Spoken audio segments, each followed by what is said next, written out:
அனைவருக்கும் வணக்கம். நான் உங்கள் 5ஆம் தலைமுறை ஜோதிடர் ராம்குமார் ராஜேந்திரன். நம்ம இன்னைக்கு பார்க்க போற தலைப்பு, மகர ராசி அன்பர்களுக்கு உங்களுடைய ராசிக்கு 6ஆம் வீடான மிதுன ராசியில் சூரியன் மற்றும் புதன் ஆகிய 2 கிரகங்களுடைய இணைவுகள். புதன் ஆதித்ய யோகம் என்று அழைக்கக்கூடியதுங்க. இந்த சூரிய பகவான் உங்களுடைய ராசிக்கு 8ஆம் வீட்டிற்கான அதிபதிங்க. அதே நேரத்துல இந்த நிர்வாகத் திறமையும் தலைமை பண்பு வகிக்கக்கூடிய அளவுக்கு யோகங்களை தரக்கூடியவர் இந்த சூரியன். அடுத்ததா இந்த புதன் பகவான் ஒருவருக்கு கல்வியையும் புத்தியையும் வித்தையையும் தரக்கூடியவர். உங்களுடைய ராசிக்கு 6 மற்றும் 9ஆம் வீட்டிற்கான அதிபதி. ஆக இந்த 2 கிரகங்களுடைய இணைவுகள் இந்த புதன் ஆதித்ய யோக காலகட்டங்கள் அப்படின்னு பார்த்தீங்கன்னா 15ஆம் தேதி, அதாவது ஜூன் மாதம் 15ஆம் தேதி முதல் ஜூலை மாதம் 16ஆம் தேதி வரை சுமார் 1 மாத காலகட்டங்களுக்கு நடைபெறவிருக்குங்க. இந்த நிகழ்வு காலகட்டங்களில் மகர ராசி அன்பர்களுக்கு தங்களுடைய வாழ்க்கையில எந்த விதமான அற்புதங்கள் மற்றும் மேன்மைகளை தரப்போகுது அப்படிங்கிறத இந்த காணொலியில தெளிவாகவும் துல்லியமாகவும் பார்க்கலாங்க. நம்ம சேனலை ஃபர்ஸ்ட் டைம் பார்க்குறவங்க அதை சப்ஸ்கிரைப் பண்ணிக்கோங்க. பெல் பட்டனை கிளிக் பண்ணி ஆல் அப்படிங்கிற ஆப்ஷன் கொடுத்துக்கோங்க. சனி பகவானை அதிபதியாக கொண்டவர் இந்த மகர ராசி அன்பர்கள். செய்யும் வினைகளுக்கு ஏற்ப கர்ம பலனை அளிக்கக்கூடிய இந்த சனி. நம்ம நல்லது பண்ணால் கண்டிப்பாக நல்லது நடக்கும், கெடுதலை பண்ணால் கட்டாயம் கெட்டது மட்டும்தான் நடக்குங்க. ஸோ அந்த விஷயத்தை முழுமையாக தெரிஞ்சுக்கிட்டு அடுத்தவங்களுக்கு நல்லது மட்டுமே செய்யணும் அப்படின்னு நினைக்கக்கூடிய ராசிக்காரர் இந்த மகர ராசிக்காரர். எல்லளவும் யாருக்கும் துரோகம் செஞ்சது இல்லைங்க. ஆனால் எனக்கு மட்டும் ஏன் இப்படி கெடுதல் பண்ணுறாங்க? இன்றைக்கி நான் இருக்கக்கூடிய வாழ்க்கை எல்லாமே ஒவ்வொரு விஷயமும் ஒவ்வொரு முயற்சி என்னுடைய சொந்த உழைப்பால் மட்டுமே உருவாக்குனது. யாருடைய தெய்வம் என்னைக்கு நான் எதிர்பார்த்ததில்லை, யாருக்கிட்டையுமே எந்த ஒரு உதவியும் கேட்டதில்லை. அடுத்தவங்களுக்கு உதவி செஞ்சு தான் பழக்கமே தவிர யாரையும் கெடுத்ததில்லை. ஆனால் எனக்கு மட்டும் ஏன் மற்றவங்க கெடுதல் மட்டுமே பண்ணுறாங்க? நான் யாருக்கிட்டையும் எந்த உதவியும் கேட்டதே கிடையாதுங்க. எனக்கு நல்லது நடக்கக்கூடிய சூழ்நிலையில் கூட எனக்கு எல்லாருமே எதிரிகளாக மட்டும்தான் இருக்காங்க. எனக்கு தேவையில்லாத பகைகள் அப்படிங்கிறது உருவாகுது. நல்லது யாருமே பண்ணுறதில்ல, கெடுதல் தான் பண்ணுறாங்க. வம்பு வழக்கு பிரச்சனை, கோர்ட்டு கேஸ் பிரச்சனை, தேவையில்லாத விஷயங்கள் எல்லாம் சொந்த பந்தங்கள், சொந்த உடன் பங்காளிகள் மூலமாக, அண்ணன் தம்பிகள் மூலமாகவோ நிறைய சட்ட சிக்கல்கள் அப்படிங்கிறது சந்திச்சுட்டுங்க. இந்த நிலைகள்லாம் மீட்டெடுக்கக்கூடிய காலகட்டம் எப்போ அப்படின்னு கேட்டிங்கன்னா, கண்டிப்பாக இந்த புதன் ஆதித்ய காலகட்டங்களில் வேலை ரீதியாக இருக்கக்கூடிய சில பிரச்சனைகள் அப்படிங்கிறது உங்களை விட்டு முழுமையாக விலகும். ஏன்னா வேலை செய்கிற இடத்துல தேவையில்லாத எதிர்ப்புகள், பகைகள் அப்படிங்கிறது உருவாயிடுச்சுங்க. என் கூட வேலை செய்கிறவங்களே எனக்கு ஏதாவது ஒரு விதத்தில் துரோகம் செய்யணும் அப்படின்னு நினைக்கிறாங்க. ஏதாவது ஒரு விஷயத்தில் என்னை மாட்டி விடணும்னு நினைக்கிறாங்க. என்னுடைய உயர் அதிகாரிகள் கூட எனக்கு பிடிக்காத சில டிபார்ட்மெண்ட்டில் என்னை ஃபோர்ஸ் பண்ணி இந்த வேலையை செய் அப்படின்னு சொல்கிறாங்க. ஏன்னா எனக்கும் அந்த வேலைக்கு சம்மந்தம் இல்லாமல் அந்த மாதிரி சில விஷயங்களை என்னை ஃபோர்ஸ் பண்ணி செய்ய சொல்கிறதுனால இந்த வேலையில் இருக்கவே எனக்கு பிடிக்கலைங்க. இந்த வேலையை விட்டுட்டு வெளியே வந்து சொந்தமாக நானே தொழில் பண்ணணும் அப்படின்னு நினச்சிட்டேன். இல்லை இந்த வேலையில் இருக்கிறதுனால எனக்கு ஏதாவது இம்ப்ரூவ்மெண்ட் இருக்கும்னு எதிர்பார்த்தீங்கன்னா கண்டிப்பாக சொல்கிறாங்க. நீங்கள் இவ்வளோ நாளாக கஷ்டப்பட்டதுக்கு உண்டான பலன்கள் அப்படிங்கிறது உங்களுக்கு கிடைக்குங்க. ஹார்ட் ஒர்க் பண்ணியிருக்கீங்க. அந்த ஹார்ட் ஒர்க்கில் கட்டாயமாக உங்களுக்கு கிடைக்க வேண்டிய ப்ரொமோஷன் அப்படிங்கிறது கிடைக்கும். உங்களுக்குன்னு ஒரு சேலரி இன்க்ரிமெண்ட் கிடைக்குங்க. உங்களுடைய வேலையில் உங்களுக்கு சுற்றி இருக்கிறவங்களால வந்துட்டு இருந்த பிரச்சனைகள் அப்படிங்கிறது உங்களை விட்டு முழுமையாக விலகக்கூடிய ஒரு காலகட்டமாக இருக்கும். அப்போ என்னென்னா, யார் மூலமாக உங்களுக்கு இடையூறு வந்துட்டு இருந்தது, உங்களோட கூட இருக்கிறவங்க, உங்களுடைய உயர் அதிகாரிகள் அப்படின்னு சொல்லுவாங்க. ஸோ அந்த விஷயத்துலேருந்து நீங்களே உங்களுக்கு விருப்பப்பட்ட டிபார்ட்மெண்ட்டுக்கு மாறக்கூடிய அளவுக்கு சூழ்நிலைகள் இருக்கும். உங்களுக்குன்னு கிடைக்க வேண்டிய அடையாளங்கள், ஒரு வேலையிலேருந்து இன்னொரு வேலைக்கு போகணும்னு நினச்சப்ப எங்கே பார்த்துட்டு இருந்த பொறுப்போட அடுத்த பெரிய ரெஸ்பான்சிபிலிட்டி கிடைக்கும். ஃபாரின் ஆப்பர்ச்சுனிட்டிஸ் கூட இந்த காலகட்டங்களில் கண்டிப்பாக உங்களுக்கு உருவாகும். ஒரு அதிர்ஷ்டகரமான காலகட்டங்கள் அப்படின்னே சொல்லலாங்க. அதிர்ஷ்டத்தை உருவாக்கக்கூடிய ஒரு தருணம் அப்படின்னு சொல்லலாம். இந்த வேலை கிடைச்சதுன்னா கண்டிப்பாக இதை விட நான் பெட்டர் ஆப்பர்ச்சுனிட்டி எனக்கு கிடைச்சதுன்னா நான் நல்ல நிலையில் இருப்பேன்.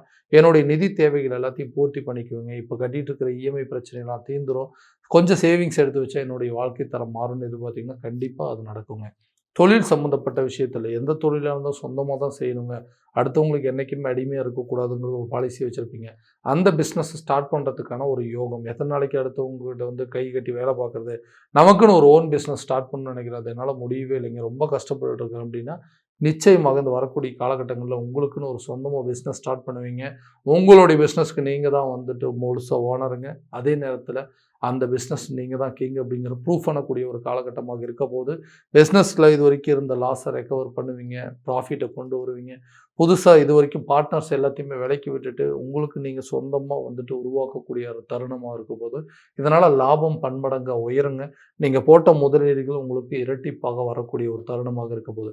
பிஸ்னஸ் ரிலேட்டடாக வந்துட்டு நீங்கள் வந்து வெளியூரோ அல்லது வெளிநாடு வரைக்கும் நீங்கள் ட்ராவல் பண்ணுறதுக்கான யோகங்கள் அப்படிங்கிறது இருக்குங்க.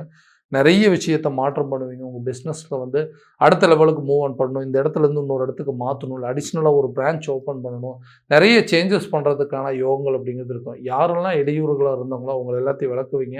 உங்களுடைய நஷ்டத்துக்கு காரணம் என்ன, உங்களுடைய பிரச்சனைக்கு காரணம் என்ன அப்படிங்கிறது முழுமையாக தெரிஞ்சு அதை சரி செய்வதற்கான ஒரு காலகட்டம் அப்படின்னே சொல்லாங்க. திருமணமாகாத நபர்களுக்கு திருமணம் சார்ந்த யோகங்கள் அப்படிங்கிறது. கல்யாணம் அப்படிங்கிறது ஒண்ணு நடக்கிறதுக்குள்ளேயே சொந்தங்கள் மூலமாவோ, சுத்தி இருக்கிறவங்க மூலமாவோ, பங்காளிகள் மூலமா ஏதாவது ஒரு விதத்தில நமக்கு நடக்கக்கூடிய சுப காரியங்கள தடுத்து தடுத்து நிறுத்திட்டு இருக்கிறாங்க. ஏன்னா, இதனால அவங்களுக்கு என்ன லாபம் அப்படின்னு தெரியலைங்க. எனக்கு ஒரு நல்லது நடக்கணும்னா, அவங்களுக்கு எங்கேருந்து தான் வந்து அந்த ஆதங்கம் வருதோ தெரியல. எனக்கு வரக்கூடிய வரன்கள ஏதாவது ஒரு காரணத்த சொல்லி தட்டி கழிச்சு போயிட்டுருக்காங்க. திருமண லெவலுக்கு போன கல்யாணம் கூட நிக்கிற மாரி சில சூழ்நிலைகள். எல்லாருமே எனக்கு கெடுதல்ல, இடையூறுகளா இருந்து எனக்கு வந்து கெட்டத செய்யணும் அப்படின்னு நெனச்சு, எனக்குன்னு நடக்க வேண்டிய ஒரு நல்ல விஷயத்த எல்லாத்தையுமே தடுத்து நிறுத்துற மாரி சில சூழ்நிலைகள் அப்படிங்கிறது உருவாயிட்டு இருக்குங்க. இந்த நிலை எப்பதான் மாறும்? எனக்குன்னு திருமணம் அப்படிங்கிற ஒரு பந்தம் உருவாகாது. ஏன்னா, எல்லாத்தையுமே நானா உருவாக்குனேன். இன்னைக்கு வந்து வீடு, நிலம், தோட்டம், துறவு எல்லாத்தையும் உருவாக்குனேன். எனக்குன்னு ஒரு சொந்த வேலை, சொந்தமா ஒரு தொழில் அப்படிங்கிற அளவுக்கு எல்லாத்தையும் உருவாக்குனேங்க. ஆனா, அந்த திருமணத்தோட விஷயம் மட்டும் நான் நெனச்சபடி எதுவுமே நடக்கலன்னு யோசிச்சுட்டு இருந்தீங்கன்னா, கட்டாயமா கூடிய சீக்கிரத்தில உங்களுக்கு திருமணம் அப்படிங்கிறது ஒண்ணு நடக்குங்க. குழந்தை இல்லாத தம்பதியினருக்கு குழந்தை பாக்கியம் அப்படிங்கிறது ஏற்படுங்க. ஏன்னா, அந்த குழந்தை இல்லாததுனால தான் இன்னைக்கு சொந்த குடும்பத்திலேயே இன்னைக்கு வந்து எதிரியா பார்க்கக்கூடிய நிலை அப்படிங்கிறது வந்துருச்சுங்க. கணவரே என்ன பார்த்து குறை சொல்றதோ, இல்ல மனைவி கணவன பார்த்து குறை சொல்றதோ, இல்ல அப்பா, அம்மாவும் சரி, மாமனார், மாமியார் மூலமாவும் சரி, நாத்தனார் மூலமாவோ அல்லது ஏதாவது ஒருத்தர் வந்து நம்மள வந்து குத்தி காட்டுற மாரி ஒரு சூழ்நிலை. வெளிய ஃபங்ஷனுக்கே என்னால போக முடியலைங்க. யாருமே என்ன வந்து இப்பலாம் முன்ன மாரி இன்வைட் பண்றதே இல்ல. ஏன்னா, இது ஒரு பெரிய குறையாவே நெனச்சுட்டு இருக்காங்க. நானும் பார்க்காத ஹாஸ்பிட்டல்ல, போகாத கோயில்ல நெறைய பார்த்துட்டேங்க. அந்த நிலைகள்லாம் எப்பதான் மாறும்? எனக்குன்னு ஒரு நல்ல குழந்தை பாக்கியம் ஏற்படாதான்னு யோசிச்சிருந்தீங்கன்னா, கண்டிப்பாக உங்களுக்கு குழந்தை பாக்கியம் அப்படிங்கிறது ஏற்படுங்க. யார் முன்னாடி நீங்க தலை குனிஞ்சு வாழ்ந்தீங்களோ, அவங்க முன்னாடி தலை நிமிர்ந்து வாழக்கூடிய அளவுக்கு யோகங்கள் அப்படிங்கிறது உருவாகும். கூடிய சீக்கிரத்தில உங்களுக்கு குடும்பத்தில ஒரு நல்ல குதூகலமான சூழல் அப்படிங்கிறது ஏற்படுங்க. கணவன் மனைவிக்கிடையே இருக்கக்கூடிய பிரச்சனைகள், காரணமே இல்லாத சில நபர்களுடைய தலையீடுகள், அடுத்தவங்களுடைய பேச்சு கேட்டு எங்களுடைய நிம்மதிய நாங்களே கெடுத்துட்டோம். இன்னைக்கு கணவன் மனைவிக்கிடையே நெறைய கருத்து வேறுபாடுகள் ஏற்பட்டு 2 பேரும் ஆளுக்கு ஒரு திசையில வாழ்றோம். ஒரே வீட்ல இருக்கிறோம். ஆனா ஒருத்தருக்கு ஒருத்தர் பேசிக்கிறது இல்ல. டிவோர்ஸ் வரைக்கும் கொண்டு போய் சில பேர் டிவோர்ஸே பண்ணியாச்சு. அடுத்த லைஃப்க்குள்ள என்ட்ரி ஆகணும்னு நெனச்சா, வாங்குன அடியே பெரிய அளவுல இருக்குது. மறுபடியும் ஒரு லைஃப்க்குள்ள போய் அதுவும் பிரச்சனையாயி, அதையும் நம்ம வந்து சரி பண்ண முடியாதா? மீண்டு வரவே முடியாதுங்கிற அளவுக்கு பயம் எடுத்துருச்சுங்க. நம்ம ஒரு லைஃப்க்குள்ள இருந்தோம். அந்த லைஃப் விட்டு வெளிய வந்துட்டோம். இன்னைக்கு நம்மள தேடி ஒரு ரிலேஷன்ஷிப் அப்படிங்கிறது ஒண்ணு வந்தது. அதுவுமே இன்னைக்கு காரணம் இல்லாம எல்லா பழியும் தூக்கி என் மேல போட்டுட்டு, இன்னைக்கு நான் தான் அதுக்கெல்லாம் காரணம்னு சொல்லி எனக்கு மிகப்பெரிய தண்டனை குடுத்து, என்ன விட்டு விலகி போற மாரி சில சூழ்நிலைகள் அப்படிங்கிறது வந்துருச்சுங்க. லவ் பண்ணிட்டு இருந்தோம். எப்படியாவது மேரேஜ் வரைக்கும் கொண்டு போலான்னு சொல்லிட்டு, திருமண லெவல்ல போற டைம்ல எங்களுக்குள்ள கருத்து வேறுபாடு வந்து, இன்னைக்கு இந்த ரிலேஷன்ஷிப் வேணாம், இந்த லவ் அப்படிங்கிறதே வேணாம், நமக்குள்ள கல்யாணமே வேணாம்னு சொல்லி இன்னைக்கு அதையும் விட்டு போற மாரி சூழ்நிலைகள். ஸோ இந்த மாரி ஒரு லைஃப் அப்படிங்கிறதே வந்து முழுமை பெறாத ஒரு வாழ்க்கையாவே இருக்கு. நான் நெனச்சபடி எதுவுமே எனக்கு அமைஞ்சதில்ல. நானா வந்து ஒண்ணு உருவாக்கணும்னு நெனச்சேன். அதுதான் நடக்கல. என்ன தேடி வரதாவது இன்னைக்கு நல்லபடியா இருக்குமான்னு சொல்லி யோசிக்கக்கூடிய இந்த காலகட்டங்கள்ல கணவன் மனைவிக்கிடையே இருக்கக்கூடிய கருத்து வேறுபாடுகள் நீங்கி 2 பேத்துக்குள்ள ஒரு ஒற்றுமை அப்படிங்கிறது ஏற்படுங்க. தேவையில்லாத நபர்களுடைய தலையீடுகள முழுமையா விளக்குவீங்க. காதலர்கள் மத்தியில் இருக்கக்கூடிய பிரச்சனைகள் அப்படிங்கிறது தீந்தி, கல்யாண லெவலுக்கு வந்து பர்மிஷன் வாங்குற அளவுக்கு போகுங்க. ரிலேஷன்ஷிப் அப்படிங்கிறது விட்டு போனவங்க கூட உங்கள தேடி வருவாங்க. வேண்டான்னு சொல்லி விலகி விட்டுட்டு போனவங்க கூட உங்கள தேடி வரக்கூடிய ஒரு தருணமாக இருக்க போதுங்க.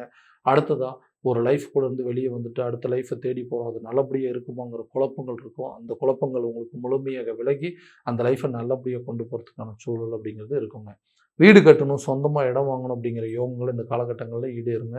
பூர்வீக சொத்துக்கள் கைக்கு வந்து சேரும். பூர்வீக சொத்துக்களால் இருக்கக்கூடிய வில்லங்கங்கள், பங்காளிகள் பிரச்சனைகள், வம்பு வழக்கு, கோர்ட்டு கேஸ் பிரச்சனை உங்களுக்கு சாதகமாக தீர்ப்பாகுங்க. நீங்க யோசிச்ச மாரி அந்த சொத்துக்கள் உங்க கைக்கு வந்ததுன்னா, அந்த இடத்துல சொந்தமா ஒரு வீடு கட்டலாம். அந்த இடத்துல வந்து நமக்குன்னு தேவையான விஷயத்த உருவாக்கலாம் அப்படின்னு நினைக்கக்கூடிய அளவுக்கு சில வாய்ப்புகள் அப்படிங்கிறது உருவாகும். தகப்பன் வழி சொத்துக்கள், தாய் வழி சொத்துக்கள் உங்க கைக்கு வந்து சேருங்க. இதனால நீண்ட நாட்கள் ஆசை நிறைவேறும். உங்களுக்குன்னு சொந்தமா ஒரு வீடு கிடைக்கும். இல்ல சொந்தமா இடம் கிடைக்கும். பழைய சொத்துக்கள் விற்பனை செய்றதுனால உங்களுக்குன்னு வண்டி, வாகனங்கள உருவாக்கக்கூடிய யோகம், நின்னு போன வீட்டு வேலைய தொடர்ந்து செஞ்சு முடிச்சு, அந்த வீட்ல குடியேறுவதற்கான யோகங்கள் இந்த காலத்துல பிறக்குங்க. ஆரோக்கியத்துல இருக்கக்கூடிய பாதிப்புகள் உங்கள விட்டு விலகும். அதுக்குண்டான மருத்துவ முயற்சிகள் நல்ல ஒரு பலன் அப்படிங்கிறது குடுக்குங்க. கல்வியிலிருந்து வந்த மந்த நிலைகள் அகலும். கல்வி ரீதியாக நீங்க எடுக்கக்கூடிய முயற்சிகள், ஞாபக மறதிகள் அகன்று, நீங்கள் ஆசைப்பட்ட துறையில் தேர்வு செஞ்சு அதில் போய் படிப்பதற்குண்டான யோகங்கள் அப்படிங்கிறது இந்த காலகட்டங்களில் பிறக்குங்க. ஸோ கல்வி சம்மந்தப்பட்ட விஷயத்தில் நீங்கள் ஆசைப்பட்ட துறையிலேயே உங்களுக்கு வேலை கிடைப்பதற்கான சில யோகங்கள் அப்படிங்கிறது இருக்குங்க. இது வரைக்கும் நிறைய ஞாபக மறதி இருக்கும். இதை வந்து படித்து முடிச்சிருமா, இது வந்து நம்ம கை கிடைச்சிருமா அப்படிங்கிற குழப்பங்கள்லாம் இருந்திருக்கும். அந்த குழப்பங்கள் உங்களை விட்டு முழுமையாக விலக போகுதுங்க. கல்வியில் நல்ல இம்ப்ரூவ்மெண்ட் அப்படிங்கிறதுக்கு நீங்கள் ஆசைப்பட்ட மாதிரி ஒரு டிபார்ட்மெண்ட்டில் உங்களுக்கு அதுலேயே வந்து வேலை கிடைப்பதற்கான யோகங்கள் இருக்கும். அரசு தேர்வுக்காக வந்து அதாவது அரசு வேலைக்காக வந்து நீங்கள் எக்ஸாம் எழுதிட்டு இருந்தீங்க அப்படின்னா அதுக்கு உண்டான ஒரு யோக காலகட்டங்கள் அப்படின்னு சொல்லலாம். இந்த நேரத்தில் ஒரு நல்ல பலன் அப்படிங்கிறது கொடுக்கும். சக்ஸஸான ஒரு ரிசல்ட் அப்படிங்கிறது உங்களுக்கு கிடைக்குங்க. ஸோ நீங்கள் எதிர்பார்த்த மார்க் அப்படிங்கிறது கிடைச்சி நீங்கள் அதே துறையில் அந்த அரசு துறையில் வேலை கிடைப்பதற்கான சில யோகங்கள் அப்படிங்கிறது இந்த காலகட்டங்களில் இருக்குங்க. கடன் சம்பந்தப்பட்ட விஷயத்தில் இந்த கடனால் நான் பட்ட அவமானங்களும் வலிகளும் வேதனைகளும் ரொம்ப ஏராளங்க. அடுத்தவங்களுக்கு உதவி செய்ய போய் இன்றைக்கி நான் வந்து அதில் சிரமப்பட்டுட்டு இருக்கிறேன். ஒருத்தருக்கு வாங்கி கொடுத்தேங்க. ஆனால் இன்றைக்கி வந்து அவங்க அந்த பணத்தை வாங்கிட்டு சந்தோஷமாக இருக்காங்க. நான் இன்றைக்கி எந்த நிலையில் இருக்கிறேன், வாங்குகிற சம்பளம் மொத்தமாக வருமானம் சம்பாதிக்கிறது மொத்தமாக வட்டி கட்டுறதுக்கே எனக்கு சரியாக போயிடுதுங்க. அதனால் மன உளைச்சலுக்கு ஆகிட்டு இந்த கடனை எப்போ தான் அடைப்போம், எனக்குன்னு வர வேண்டிய தொகைகள் வந்துச்சுன்னா இந்த கடனை மொத்தத்தையும் அடைச்சிட்டு இன்றைக்கி நான் நிம்மதியாக வாழுவேன் அப்படின்னு சொல்லிட்டு நிறைய முயற்சி எடுக்கிறேன். அது எதுவுமே சக்ஸஸ் ஆகலைன்னு யோசிச்சுட்டு இருக்கக்கூடிய இந்த மகர ராசி என்பவர்களுக்கு கூடிய விரைவில் சில வம்பு வழக்கு பிரச்சனை, கோர்ட்டு கேஸ், ஜாமீன் பிரச்சனை எல்லாமே உங்களுக்கு தீர்ப்பு வந்து உங்களுக்கு ஃபேவரான ரிசல்ட் அப்படிங்கிறது கிடைக்கும். பழைய கடனை அடைப்பீங்க.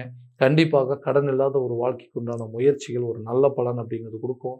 ஏதாவது ஒரு விதத்தில் உங்களுக்கு வர வேண்டிய தொகைகள் கைக்கு வந்து சேர்றதுனால பழைய பாக்கிகள் மொத்தமாகவே நீங்கள் அடைச்சிருவீங்க.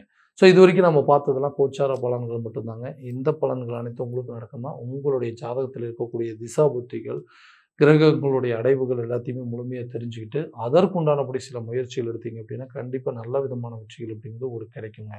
உங்களுடைய ஜாதகத்தை எங்கிட்ட பார்க்கணும்னு விருப்பப்பட்டீங்கன்னா கீழே தெரியுற நம்பருக்கு காண்டாக்ட் பண்ணி அப்பாயின்மெண்ட் ஃபிக்ஸ் பண்ணிக்கோங்க. அப்படி இல்லையா உங்களோட ஜாதகத்தை வாட்ஸ்அப் மூலமாக அனுப்பிச்சி வச்சிங்கனாலும் சரி, டைம் டேட் ஆஃப் பர்த் அனுப்பிச்சி வச்சிங்க அப்படின்னாலும் சரி, தெளிவான முறையில் கணிச்சு துல்லியமான பலன்கள் அப்படிங்கிறது உங்களுக்கு தெரியப்படுத்தப்படுங்க. மீண்டும் அடுத்த காணொலியில் உங்களை சந்திக்கும் வரை உங்களிடமிருந்து விடைபெறுவது உங்கள் ராம்குமார் ராஜேந்திரன். நன்றி.